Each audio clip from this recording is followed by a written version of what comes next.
اور پھر اس آخری نبی کے بارے میں جو قرب قیامت میں آنا ہے، اسی وشنو پران میں ایک جگہ لکھا ہے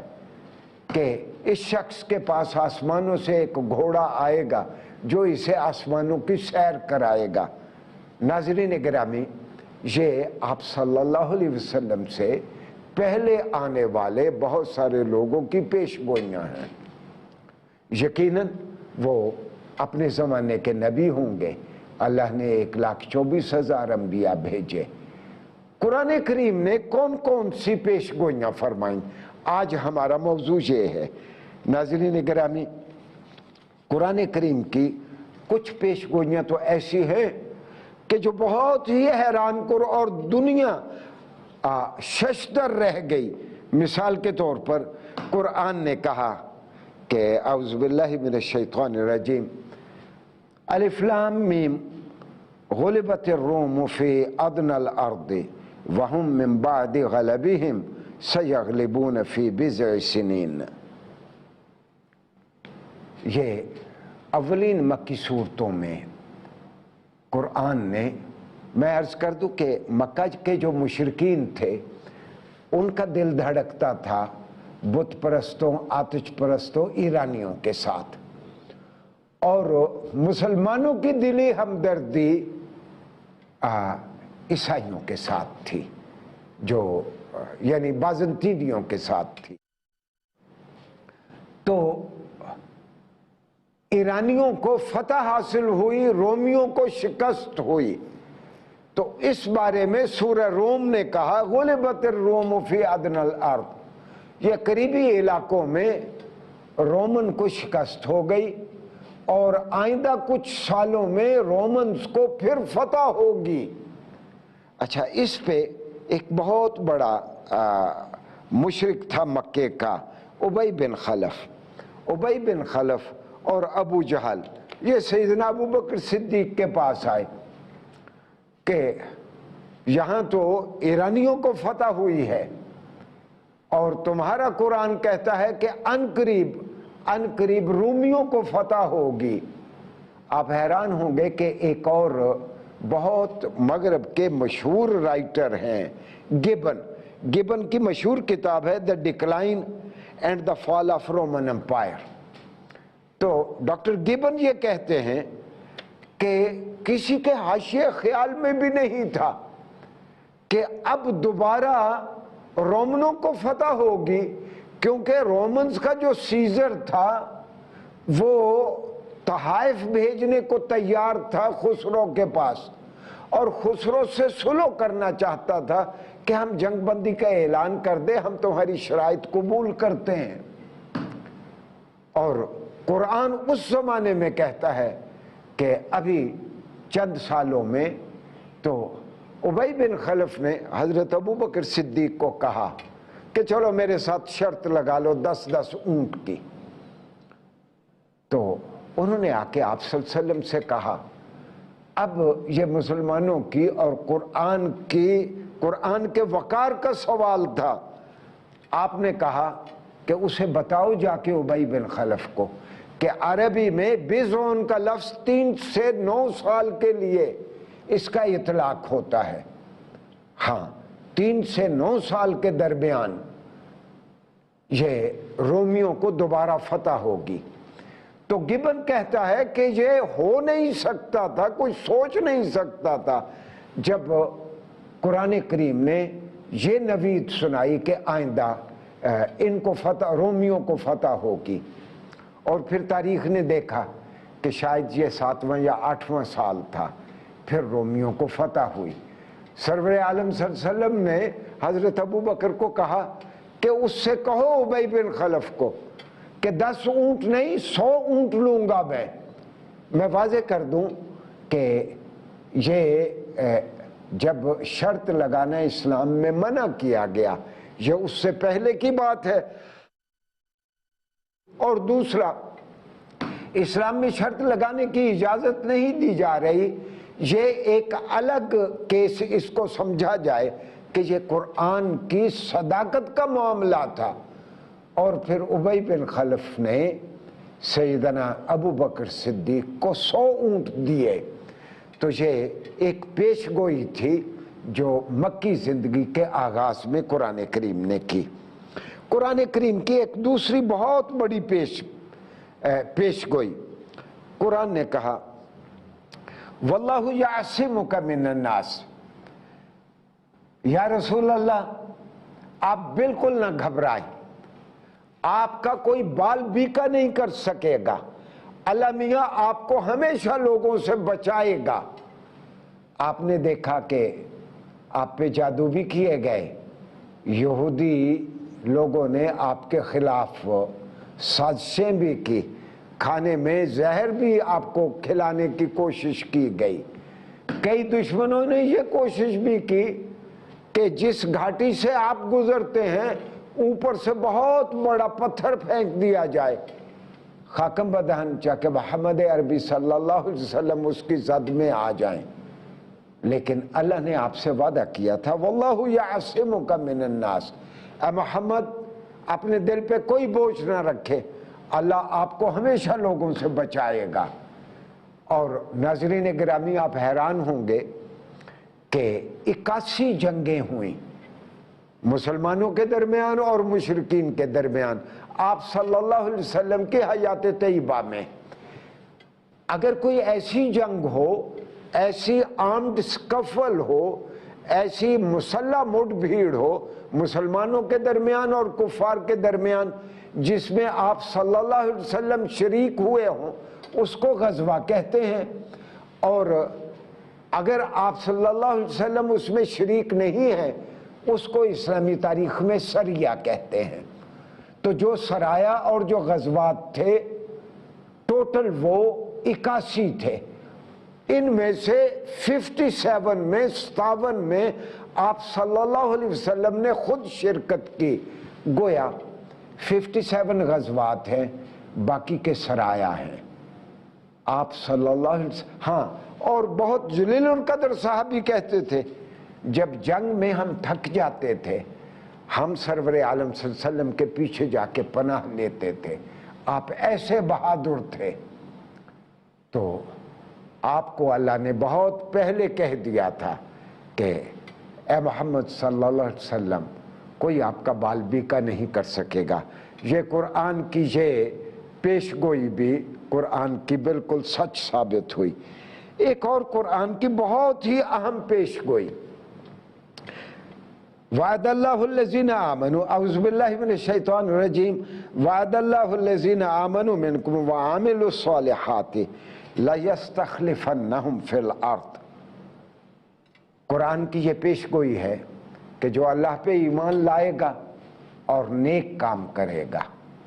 اللہ تعالیٰ ان کو دنیا میں اقتدار سے نوازے گا، اللہ تعالیٰ ان کو دنیا میں تمکنت سے نوازے گا۔ ناظرین گرامی آپ نے دیکھا کہ یہ حضرت عمر اور حضرت عثمان رضی اللہ عنہ کے زمانے ہی میں یہ پاکستان جتنا بڑا ملک ہے، اتنے بڑے بڑے 23-24 صوبے تو آپ صلی اللہ علیہ وسلم کے وصال کے 10 سال کے اندر مسلمانوں کی اسلامی قلم رو کے اسلامی ریاست کے ہو گئے تھے۔ پاکستان سے کم و بیش 23 گنا 25 گنا بڑی ریاست تھی آپ صلی اللہ علیہ وسلم کے جانے کے ٹھیک 10 سال کے بعد، اور اس کے بعد پھر مسلمان ایک عالمی قوت کے طور پر ابھرے، اور 132 سال بنو امیہ اور 656 ہجری تک 650 سال تک بنو عباس، اور اس کے بعد آپ نے دیکھا کہ ابھی 100 سال 125 سال پہلے تک ایسا تنتنا اور ایسا روب تھا ہمارے سلطنت عثمانیہ کا کہ برطانیہ کے بحری بیڑے بھی ترکی کے پاس سے گزرتے تو وہ اجازت لے کے گزرتے، اور ترکی کے پیچھے پورا عالم اسلام کھڑا تھا۔ اور جب اتاترک کے ساتھ اللہ اس کو اس کا ٹھیک بدلہ دے جو اس نے مسلمانوں کے ساتھ ظلم کیا، اتاترک کے ساتھ مغرب نے یہ وعدہ لیا اس سے کہ 100 سال تک ترک کی دوبارہ اسلامی خلافت کی بات نہیں کرے گا، اور یہ 100 سال اب 2023 میں ختم ہونے والے ہیں۔ مغرب کے لیے بھی پریشانی ہے اور مسلمانوں کے لیے بھی ایک نیا امتحان درپیش ہے۔ تو یہ قرآن کی پیش گوئی صحیح ثابت ہوئی کہ اگر اللہ پہ ایمان رکھو گے، اگر اچھے کام کرو گے تو اللہ تم کو دنیا میں سرفراز رکھے گا۔ ناظرین گرامی، قرآن کی ایک بہت ہی اہم پیش گوئی وہ یہ تھا کہ قرآن نے کہا قرآن کریم کے بارے میں کہ اے محمد صلی اللہ علیہ وسلم، جب آپ پہ کوئی وحی اترتی آپ جلدی جلدی اس کو پڑھنے کی کوشش کرتے تاکہ کہیں وہ بھول نہ جائے۔ تو سرور عالم کو اللہ خود مخاطب ہو کے کہتا ہے، آپ کیوں اپنے آپ کو تھکاتے ہیں؟ علینا جمعہ و قرآن، اے محمد اس قرآن کو جمع کر دینا اور اس کو لوگوں کی زبان پہ جاری کر دینا، یہ ہمارے ذمے ہے۔ اور یہ قرآن کی پیش گوئی آپ نے دیکھا بالکل صحیح ثابت ہوئی کہ جیسے جیسے وقت گزرا قرآن محفوظ ہو گیا، اور اللہ کا یہ وعدہ کہ اِنَّا نَحْنُ نَزَّلْنَا الذِّكْرَ وَإِنَّا لَهُ لَحَافِظُونَ، یہ بھی قرآن کی ایک پیش گوئی تھی کہ دیکھو ہم قرآن کو اتارنے والے ہیں اور ہم ہی اس کی حفاظت کریں گے۔ ناظرین گرامی، یہ تو امپیریکل ایویڈنس ہے، ایک مادی شہادت ہے آپ کے سامنے کہ سیدنا عثمان رضی اللہ عنہ سرور عالم صلی اللہ علیہ وآلہ وسلم کی وفات کے کچھ سال بعد جب آپ نے شہادت قبول فرمائی، آپ شہید ہوئے، آپ کے زیر مطالعہ جو نسخہ تھا وہ اس وقت آج محفوظ ہے۔ سیدنا آپ صلی اللہ علیہ وسلم کی وفات کے وصال کے 11-12 سال 13 سال کے بعد یا 14 سال کے بعد جو آپ نے نسخے تیار کروائے ان میں سے 4 اس وقت ہمارے پاس موجود ہیں۔ ایک سرائے توپ کاپی میوزیم میں جو سیدنا عثمان رضی اللہ عنہ کے زیر مطالعہ تھا وقت شہادت، دوسرا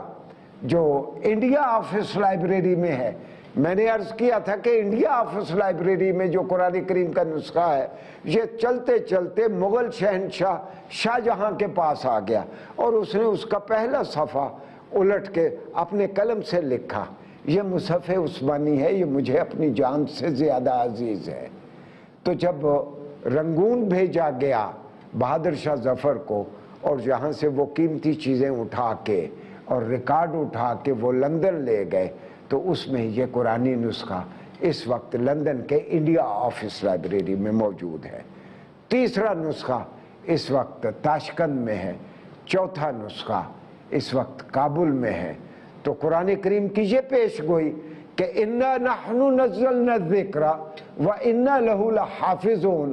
اے محمد آپ اپنے دل پہ کوئی بوجھ نہ رکھیں، ہم نے قرآن کریم اتارا ہے، ہم ہی اس کی حفاظت کریں گے۔ اور قرآن ہی سے متعلق ایک اور قرآن کریم کی پیش گوئی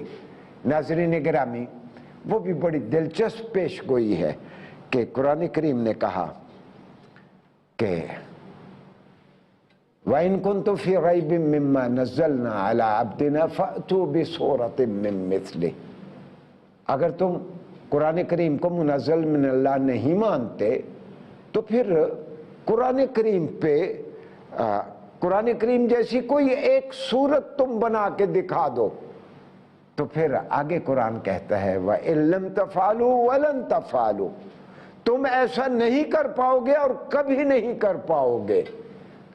اور 1400 سال ہو گئے، 1450 سال قرآن اترے، قرآن کے پتہ نہیں کتنے دشمنوں نے ہمیشہ قرآن کی مبارزت اور قرآن جیسی ٹیکسٹ تیار کرنے کی کوشش کی۔ پچھلے دنوں میں نے آپ سے عرض کیا تھا کہ قاہرہ کے کئی مسیحی لوگوں نے ڈاکٹر شنودہ، ذکی مبارک، ڈاکٹر مراد حلمی، ان سارے لوگوں نے ایک ایڈیٹوریل بورڈ بنا کے انہوں نے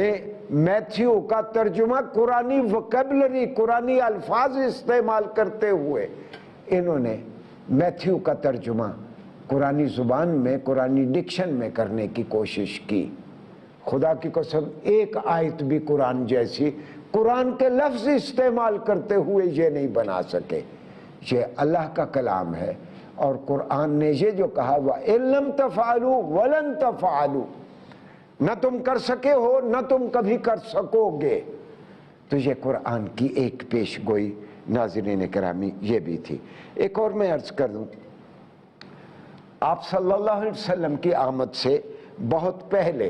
لوگوں کو پتا تھا کہ اب آخری نبی، یہ ادیان عالم میں، جوڈائزم میں، کرسچینٹی میں سابیوں کو پتا تھا کہ ایک بہت بڑا نبی آنے والا ہے، اور اس کے بارے میں یہ بھی پتا تھا کہ یہ آئے گا جب یہ نبی تو یہ چاند کو 2 ٹکڑے کر دے گا۔ اس کو پھر قرآن نے اس پیشگوئی کو یوں بیان کیا، اقتربت الساعۃ وانشق القمر، یہ قیامت اب قریب آ گئی ہے، اور محمد عربی صلی اللہ علیہ وآلہ وسلم نے چاند کو 2 ٹکڑے کر کے بھی دکھا دیا ہے۔ یہ بہت سارے تذکروں میں ہے کہ بر صغیر پاک و ہند کے کئی لوگوں نے دیکھا 2 ٹکڑے ہوا ہے۔ اس کی اس زمانے میں لوگوں کو اس کی امپیریکل ایویڈنس، اس کی مادی شہادتیں مل گئی تھی۔ ناظرین گرامی، قرآن کریم کی ایک اور بہت یہ آج کے بچوں کو یہ بات بہت اچھی طرح، اور جن کو بنیادی سائنسز آتی ہیں ان کو یہ بات بہت اچھی طرح سمجھ آئے گی، قرآن کی ایک پیش گوئی کہ افلا یرون انا نأتی الارض ننقصها من اطرافها، یہ قرآن کی پیش گوئی، کاش کہ ہم نے اس پیش گوئی پہ ہم الرٹ ہو گئے ہوتے 2-4 سال پہلے، کوئی 200 سال پہلے۔ میں اس کا ترجمہ یہ کرتا ہوں، افلا یرون، یہ مشرکین اور قرآن کو نہ ماننے والے یہ نہیں دیکھتے قرآن کی جانب، دیکھو اللہ کہتا ہے، اللہ کا فرمان ہے کہ دیکھو اب ہم زمین کی جانب متوجہ ہوں گے، اور زمین کو اس کی ایکسٹریمٹی سے، زمین کو اس کے کناروں سے ہم لیتے رہیں گے۔ یہ ایک ایسی پیش گوئی ہے جس پہ اب عمل ہونا شروع ہو گیا ہے قرآن اترنے کے 1450 سال کے بعد۔ اب ہمیں پتہ ہے کہ بنگال کا فلاں علاقہ ڈوب رہا ہے، مالدیپ ڈوب رہا ہے، فلاں کانٹیننٹ میں فلاں علاقہ ڈوب رہا ہے۔ یہ سارے گلیشیئر اوزون کے رپچر کے سبب سارے گلیشیئر پگھل کے سمندر میں آ رہے ہیں، اور سمندر میں سطح سمندر بلند ہو رہی ہے۔ جیسے جیسے سطح سمندر بلند ہوگی خشکی کا علاقہ کم ہوگا، اور یہ کاش کہ اس پیش گوئی پہ ہم نے بہت پہلے توجہ کر دی ہوتی۔ اور آخری بات میں آپ سے یہ عرض کروں گا کہ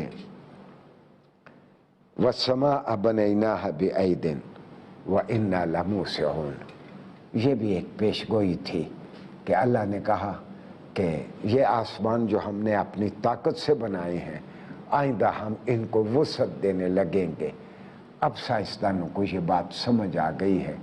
کہ یہ سارے آسمان اندیکھی منزلوں کی جانب بڑھتے جا رہے ہیں۔ ناظرین گرامی، قرآن کریم کو سمجھ کے پڑھیں، اور میں ہمیشہ ایک درخواست کیا کرتا ہوں، آپ کا بچہ میڈیکل سائنس پڑھتا ہے یا انجینئرنگ پڑھتا ہے، لا پڑھتا ہے یا ادب پڑھتا ہے، جغرافیہ پڑھتا ہے یا فزکس اور کیمسٹری پڑھتا ہے، اپنے بچوں سے کہے کہ اپنے ہی فیلڈ کے طالب علم رہتے ہوئے ایک مرتبہ طالب علم بن کے، خالصتاً طالب علم بن کے وہ قرآن پڑھے۔ قرآن اس کے فیلڈ میں اس کی بہت ساری ایسی رہنمائی کرے گا کہ اس کو نئے میدان سوچیں گے تحقیق کے لیے۔ انشاءاللہ کل ہم کہ قرآن کیسی سوسائٹی دیکھنا چاہتا ہے، کل ہمارا انشاءاللہ یہ موضوع ہوگا، اور پھر ہمارا آخری موضوع انشاءاللہ 2 لیکچر رہ گئے، میں اپنے سارے ناظرین سے درخواست کروں گا جب بھی دعا کریں ہمیں بھی اپنی دعاؤں میں شامل رکھیں۔ والسلام علیکم ورحمۃ اللہ وبرکاتہ۔